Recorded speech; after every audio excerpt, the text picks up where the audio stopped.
धोले लगल के बड़ी दबंग हस छौड़ा नेपाल के सुन ना हो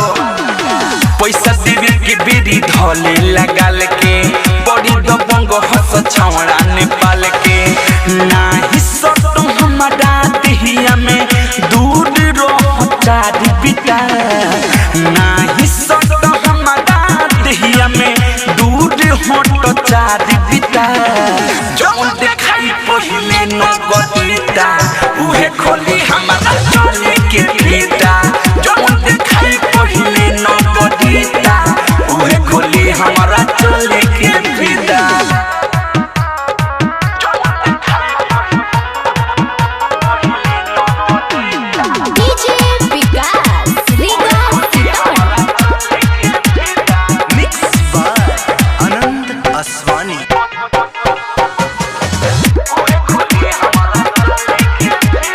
अपने में बाबू न कर मारा मारी पहले दिखाई उहे आई अगाड़ी सुना हो केहू माल कहिला हो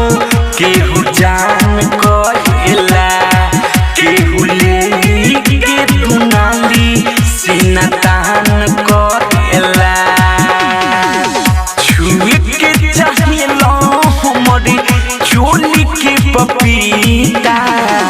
छुए के चाहिला हमारे चोली के पपीता जौन देखाई पहिले नगदीता उहे खोली हमारा चोली के फीता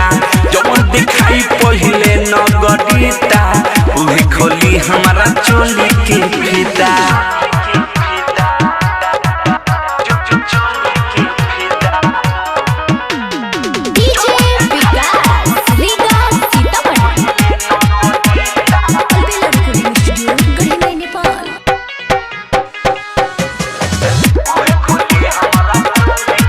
पागल भइल देख दिले वाला चोली जौन पुरुप करी उहे आके खोले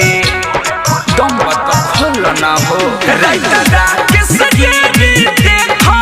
काहे अकिया फारता रो एक नीति से सोची सुना हम बेलाइन जानी मारा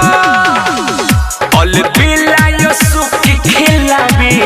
चाहे की तकीता अल बेलायो सुखी खिलावे चाहे की तकीता जौन देखाई पहिले नगदीता उहे खोली हमारा चोली के फीता जौन देखाई पहिले नगदीता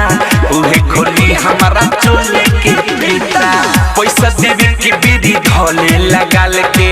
बड़ी दबंग हस छौड़ा नेपाल के नाही सटो हमारा देहिया में दूर रह चारी बिटा नाही सटो हमारा देहिया में दूर हट चारी बिटा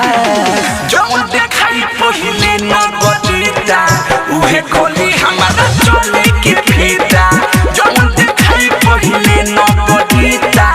उहे खोली हमारा चोली के फीता अलबेला रिकॉर्डिंग स्टूडियो गढ़ीमई नेपाल।